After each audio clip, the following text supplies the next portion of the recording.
পঞ্চম শ্রেণীর বাংলা। তো পঞ্চম শ্রেণীর বাংলা দেখো আজকে আমরা সমাধান করব পৃষ্ঠা নাম্বার 44।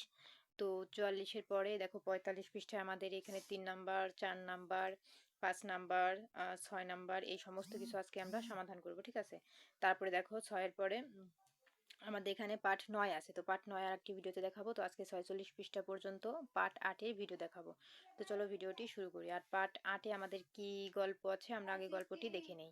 তো দেখো আমাদের এই যে দেখো পার্ট 8 গল্পের নাম হচ্ছে রয়্যাল বেঙ্গল টাইগার, ঠিক আছে। তো এই যে দেখো আমাদের রিডিং, এইখান থেকে আমরা সমস্ত উত্তর নিয়েছি। তো দেখো এখানে শব্দের অর্থ আছে এবং উত্তরও এখানে দেওয়া আছে। আর এখন 1 নম্বরে আমাদের শূন্যস্থান আছে, আমরা এগুলো পূরণ করব। তো ভিডিওটি শুরু করার আগে বলে রাখি চ্যানেলটি সাবস্ক্রাইব করে দিতে, কারণ সাবস্ক্রাইব করলে আমি ভিডিও আপলোড করলে কিন্তু তোমাদের ফোনে অটোমেটিক নোটিফিকেশন চলে যাবে। তো দেখো এখানে আছে এখানে বলেছে খালি জায়গায় শব্দ বসাই, মানে এইখান থেকে শব্দগুলো নিয়ে আমরা এর মধ্যে বসাবো, ঠিক আছে। তো দেখো এখানে কতে বলেছে বাঘটি ড্যাশ গতিতে শিকার ধরলো, তাহলে সঠিক উত্তর কি হবে? এই যেটা হবে ক নাম্বার, বাঘটি ক্ষিপ্র গতিতে শিকার ধরলো। এখন দেখো খ নাম্বার আছে শিকার ধরার সময়ে বাঘের থাবা থেকে বেরিয়ে আসে নখর, এটা হবে খ নাম্বার, এই যে নখর। তারপরে দেখো গ নাম্বার আছে মেয়েটির স্মরণ শক্তি প্রখর, এই যে এটা হবে গ নাম্বার।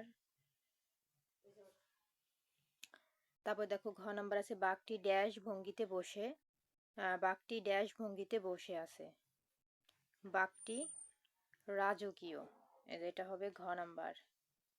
ঘ নাম্বার রাজকীয় ভঙ্গিতে বসে আছে। উম নাম্বারে আছে সুন্দরবন ধ্বংস হতে থাকলে বাঘের জীবন ড্যাশ হবে, বাঘের জীবন বিপন্ন, এ হচ্ছে উম নাম্বার।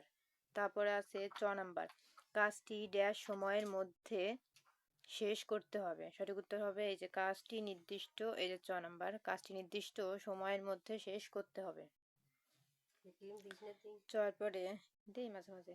তারপরে যে ছ নাম্বারে আছে পরিবেশ বিপর্যয়ের কারণে প্রাকৃতিক ড্যাশ নষ্ট হচ্ছে, এটা হবে ছ নাম্বার, এই দেখাই এই যেটা হবে ছ নাম্বার, ঠিক আছে। আর আগে কয়টা তো আমি তোমাদের দেখিয়ে দিয়েছি, তোমরা দেখে নাও। তারপরে দেখো 2 নাম্বার আছে আমাদের প্রশ্নগুলোর উত্তর বলিও লিখিত। এখানে আছে বাংলাদেশের জাতীয় পশুর নাম কি, কোন কোন বৈশিষ্ট্য বাঘকে দক্ষ শিকারী বানিয়েছে, রয়্যাল বেঙ্গল টাইগার কমে যাওয়ার কারণ কি, বিড়ালকে বাঘের মাসি বলা হয় কেন, বাঘের সাঁতারের ব্যাপারে কি বলা হয়। তো চলো আমরা এর উত্তরগুলো দেখে নেই। এই যে দেখো আমাদের ক নাম্বারের উত্তর বাংলাদেশের জাতীয় পশুর নাম কি, উত্তর বাংলাদেশের জাতীয় পশুর নাম রয়্যাল বেঙ্গল টাইগার। খ কোন কোন বৈশিষ্ট্য বাঘকে দক্ষ শিকারী বানিয়েছে, উত্তর বাঘের ক্ষিপ্র গতি, শক্তিশালী থাবা, তীক্ষ্ণ নখর এবং নিঃশব্দে চলাচলের ক্ষমতা তাকে একজন দক্ষ শিকারী বানিয়েছে। এখন দেখো গ নাম্বারে আমাদের আছে এই যে রয়্যাল বেঙ্গল টাইগার কমে যাওয়ার কারণ কি, উত্তর মূলত বন জঙ্গল, সুন্দরবন উজাড় হওয়া, খাদ্যের অভাব এবং চোরা শিকারীদের হাতে বাঘ নিধনের কারণে রয়্যাল বেঙ্গল টাইগার কমে যাচ্ছে। এখন দেখো ঘ নাম্বারে কি আছে, এই যে দেখো আমাদের ঘ নাম্বারে কি বলেছে বিড়ালকে বাঘের মাসি বলা হয় কেন, উত্তর বাঘ এবং বিড়াল একই প্রজাতির প্রাণী, এদের শারীরিক গঠন, স্বভাব এবং চলাফেরা অনেক মিল থাকায় রূপক অর্থে বিড়ালকে বাঘের মাসি বলা হয়। এখন দেখো আমাদের উম নাম্বারে কি বলা আছে, বাঘের সাঁতারের ব্যাপারে কি বলা হয়, উত্তর বাঘ খুব ভালো সাঁতার কাটতে পারে, প্রয়োজনীয় সে নদী বা খড়ি আনায়নের অনায়াসে সাঁতরে পার হতে পারে। তো এই ছিল কিন্তু আমাদের সমাধান। তো দেখো আমাদের কিন্তু এই প্রশ্নের উত্তর সব কমপ্লিট। তো 44 পৃষ্ঠার পরে আমরা চলে যাব 45 পৃষ্ঠায়। তো এখানে দেখো আমাদের বলেছে পাঠ থেকে কে, কি, কখন, কোথায়, কেন, কিভাবে ইত্যাদি ব্যবহার করে প্রশ্ন তৈরি করো। মানে এখানে কে লেখা আছে, এই যে প্রথমে কে, তাহলে কে দিয়ে আমরা এমন একটা কথা লিখবো যেটা প্রশ্ন হয়। তারপরে যে কি আছে, এই কি দিয়ে আমরা এমন একটা কথা লিখবো এখানে যাতে একটা প্রশ্ন তৈরি হয়। কখন, এই কখন দিয়ে একটা কথা লিখবো যাতে প্রশ্ন তৈরি হয়। তো প্রত্যেকটা দিয়ে আমরা এক একটা কথা লিখবো যার মাঝখানে এই কথাগুলো উল্লেখ থাকবে এবং সেটা দিয়ে একটা প্রশ্ন তৈরি হবে। তো চলো আমরা উত্তরগুলো দেখে নিই। এবং এই প্রশ্নগুলো কিন্তু এই reading a royal Bengal tiger গল্পে যে রিডিংটা আছে ওর মধ্য থেকে আমাদের নিতে হবে, ঠিক আছে। তো চলো উত্তরগুলো দেখে নিই। এই যে দেখো আমরা কিন্তু প্রশ্ন বানিয়েছি কে, বাংলাদেশের জাতীয় পশু কে, হ্যাঁ, অথবা বাঘের মাসি বলা হয় কাকে। এ দেখো কেটা কিন্তু এই লাস্টে আছেই, কে, ঠিক আছে। তারপরে দেখো খ, মানে সরি 2 নাম্বার কি, কি দিয়ে আমরা কি প্রশ্ন তৈরি করেছি, বাঘের গায়ের রং কি রকম, একটা প্রশ্ন হয়ে গেল। কখন, কখন দিয়ে আমরা কি প্রশ্ন বানিয়েছি? বাঘের থাবা থেকে নখর কখন বেরিয়ে আসে? দেখো আমরা একটা প্রশ্ন তৈরি করেছি। এই সমস্ত কিছু কিন্তু রিডিং থেকে নিতে হবে, বলে দিয়েছে যে পাঠ থেকে নিতে হবে, তো আমরা পাঠ থেকেই নিয়েছি। কোথায় রয়্যাল বেঙ্গল টাইগার কোথায় দেখতে পাওয়া যায়? কেন বাঘের সংখ্যা দিন দিন কমে যাচ্ছে কেন, একটা প্রশ্ন। তারপরে আছে কিভাবে বাঘ কিভাবে শিকার ধরে। দেখছো আমাদের প্রত্যেকটা দিয়ে কিন্তু আমরা একটা প্রশ্ন তৈরি করে ফেলেছি। তো দেখো আমরা কিন্তু এই প্রত্যেকটা দিয়ে প্রশ্ন তৈরি করে ফেলেছি, তোমরা এখানে লিখে নিবা প্রশ্নগুলো আমি যা দিয়েছি। তারপরে দেখো চলে যাব আমরা 4 নম্বরে। 4 নম্বরে আমাদের কি বলেছে? শব্দ। এখানে বিপরীত শব্দ লিখতে হবে আর এখানে বাক্য লিখতে হবে, মানে বিপরীত শব্দ দিয়ে এবং সেই বিপরীত শব্দ লিখি এবং সেই শব্দ দিয়ে বাক্য তৈরি করি। তো এখানে আমাদের সমস্ত কিছু শব্দ দেওয়া আছে, এই শব্দ ঠিক বিপরীত মানে উল্টোটা আমরা এখানে লিখব। তো বিপরীত লেখার পরে সেই বিপরীত এই বিপরীত শব্দ দিয়ে আবার এখানে আমরা সেইটা দিয়ে বাক্য তৈরি করব, ঠিক আছে? তো চলো আমরা উত্তরটা দেখে নিই। এই যে দেখো আমরা বিপরীত নরম, নরমের বিপরীত কি হবে? শক্ত।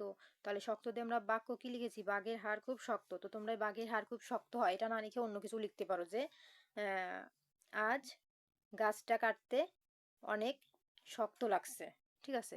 তো এমন কথা তোমরা লিখবে সেই কথার মধ্যে এই শক্তটা উল্লেখ থাকবে, সেটাকেই কিন্তু বাক্য হয়ে যায়। তো তোমরা চাইলে অন্যভাবেও লিখতে পারো।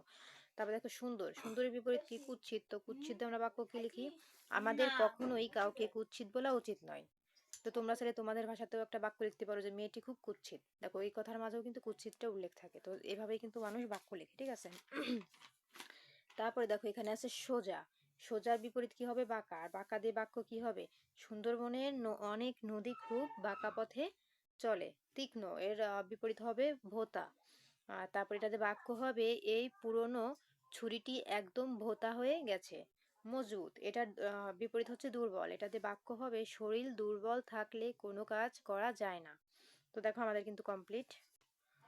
তো দেখো আমাদের কিন্তু এই 4 নাম্বার কমপ্লিট। এখন দেখো আমরা চলে যাব 5 নাম্বারে। এখন 5 নাম্বারে বলেছে চারপাশে কোন কোন পশু পাখি দেখি তার একটি তালিকা করি। তো আমরা চারপাশে কি কি পশু পাখি দেখি তার কিছু নাম এখানে লিখবো। তো চলো আমরা দেখি।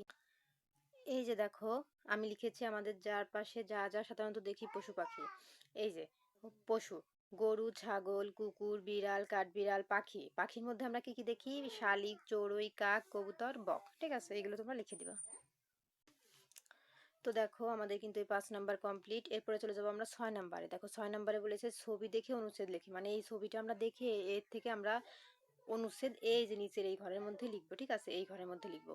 তো ছবিতে কি কি দেখা যাচ্ছে? দেখো নৌকা নিয়ে বসে আছে আরেকজন, কোদাল নিয়ে, গাছপালা, হরিণ, বানর, সমস্ত কিছু, তারপর নৌকা, তারপর নদী, সব দেখা যাচ্ছে। তো এটা নিয়ে আমরা একটা অনুচ্ছেদ লিখি চলো। এই যে দেখো ছবি দেখে অনুচ্ছেদ লিখি। এই যে দেখো আমরা ছবি দেখে অনুচ্ছেদ লিখেছি। এই যে দেখো আমি তোমাদের দেখাই। এই যে ছবিতে একটি সুন্দর প্রাকৃতিক দৃশ্য দেখা যাচ্ছে, এটি সম্ভবত সুন্দরবনের একটি দৃশ্য। বনের মাঝখান দিয়ে একটি ছোট নদী বয়ে চলেছে। নদীর এক পাশে একজন জেলে নৌকায় বসে আছেন এবং অন্য পাশে একজন লোক তীরে দাঁড়িয়ে আছেন। বনের ভিতরে দূরে দুটি হরিণ চড়ে বেড়াচ্ছে এবং গাছের ডালে একটি বানর বসে আছে। চারপাশের সবুজ গাছপালা এবং শান্ত নদী পরিবেশটিকে খুব সুন্দর করে তুলেছে। তো এই ছিল কিন্তু সমাধান। তো দেখো প্রিয় শিক্ষার্থীরা আমরা কিন্তু এটার একটা অনুচ্ছেদ লিখেছি, তোমরা এর মধ্যে লিখে নিও। তো আজকের মতন আমাদের 46 পৃষ্ঠা কমপ্লিট। পরবর্তীতে পার্ট 9 এর টুক টুক ও চিকু এই গল্পের ভিডিও দেখার জন্য অবশ্যই সাবস্ক্রাইব মাই চ্যানেল। আর ভিডিওটি কে কোথা থেকে দেখছো অবশ্যই কমেন্টে বলে দিও।